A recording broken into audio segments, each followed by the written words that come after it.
The clue to a successful adult life, we're repeatedly told, lies in childhood education.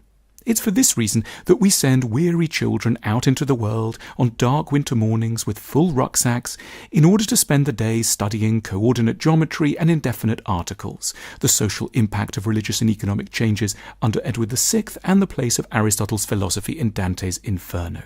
But there is one very striking detail to note in our approach, the one subject that almost certainly has the most to teach us in terms of its capacity to help us skirt adult dangers and guide us to fulfillment, the subject that far more than any other has the decisive power to liberate us. This subject is not taught in any school or college anywhere on the planet. A further irony is that this unstudied subject is one that we nevertheless live through every day of our early years. It's part of our palpable experience, unfolding all around us, as invisible as air and as hard to touch as time. The missing subject is, of course, our childhood itself.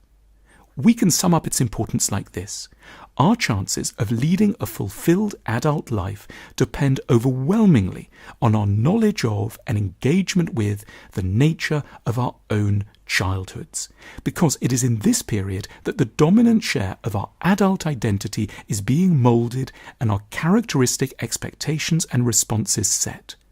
We will spend some 25,000 hours in the company of our parents by the age of 18, a span which ends up determining how we think of relationships and of sex, how we approach work, ambition and success, what we think of ourselves, especially whether we can like or must abhor who we are, what we should assume of strangers and friends, and how much happiness we believe we deserve and could plausibly attain. More tragically, and without anyone necessarily having meant ill, our childhoods will have been, to put it nicely, complicated. The expectations that will have formed in those years about who we are, what relationships can be like, and what the world might want to give us will have been marked by a range of what could be termed distortions, departures from reality and an ideal of mental health and maturity. Something, or indeed many things, will have gone slightly wrong or developed in questionable directions, leaving us in areas less than we might have been and more scared and cowed than is practical. We may, for example, have picked up a sense that being sexual was incompatible with being a good person, or that we had to lie about our interests in order to be loved. We could have acquired an impression that succeeding would incite the rivalry of a parent, or that we would need always to be funny and light-hearted so as to buoy up a depressive adult we adored but feared for. From our experiences, we will then acquire expectations or internal scripts and patterns of behaviour that we play out unknowingly across adulthood. Certain key people didn't take us seriously back then. Now we tend to believe, but don't notice ourselves believing, that no one can. We needed to try and fix an adult on whom we depended. Now we're drawn, but don't realise we're drawn, to rescuing all those that we love. We admired a parent who didn't much care about us. Now we repeatedly, but unconsciously, throw ourselves at distant and indifferent candidates. One of the problems of our childhoods is that they are usually surrounded by a misleading implication that they might have been sane. What goes on in the kitchen and in the car, on holidays and in the can seem beyond remark or reflection. For a long time, we have nothing to compare our life against. It's just reality in our eyes, rather than a very peculiar, desperately harmful version of it, filled with unique slants and outright dangers. For many years, it can seem almost normal that Dad lies slumped in his chair in quiet despair, that Mum is often crying, or that we've been labelled the unworthy one. It can seem normal that every challenge is a catastrophe, or that every hope is destroyed by cynicism. There's nothing to alert us to the oddity of a 7-year-old having to cheer up a parent because of the difficulties of her relationship with the other parent. Unfortunately, the last thing that the oddest parents will ever tell you is that they're odd. The most bizarre adults are most heavily invested in thinking of themselves and being known to others as normal. This drift towards unthinking normalization is compounded by children's natural urge to think well of their parents, even at the cost of looking after their own interest.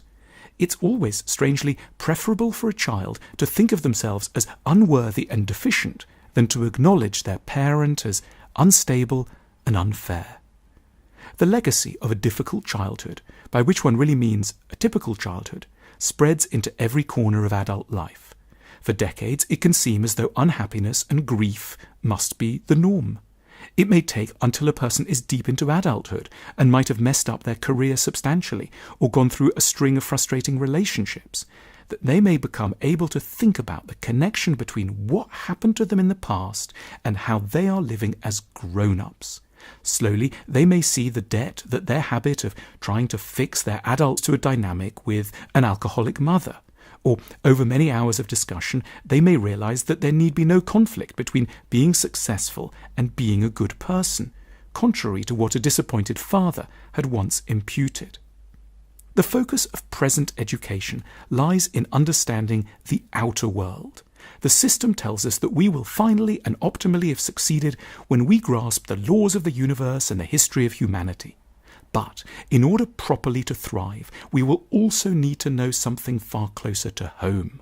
Without a proper understanding of childhood, it won't matter how many fortunes we've made, how stellar our reputation or outwardly cheerful our families. We will be doomed to founder on the rocks of our own psychological complexities. We will probably be sunk by anxiety, a lack of trust, some kind of dread, paranoia, rage and self-loathing, those widespread legacies of misunderstood childhoods.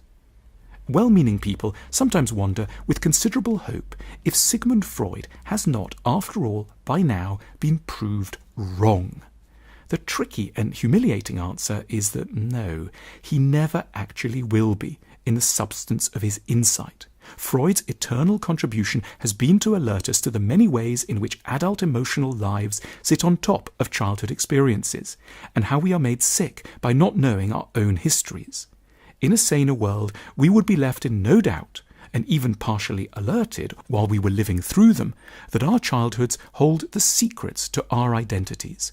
We would know that the one subject we need to excel at above all is one not yet flagged up by the school system, the subject called My Childhood. And the sign that we have graduated in this topic with honours is when at last we can know and think non-defensively about how we are, in small ways and large,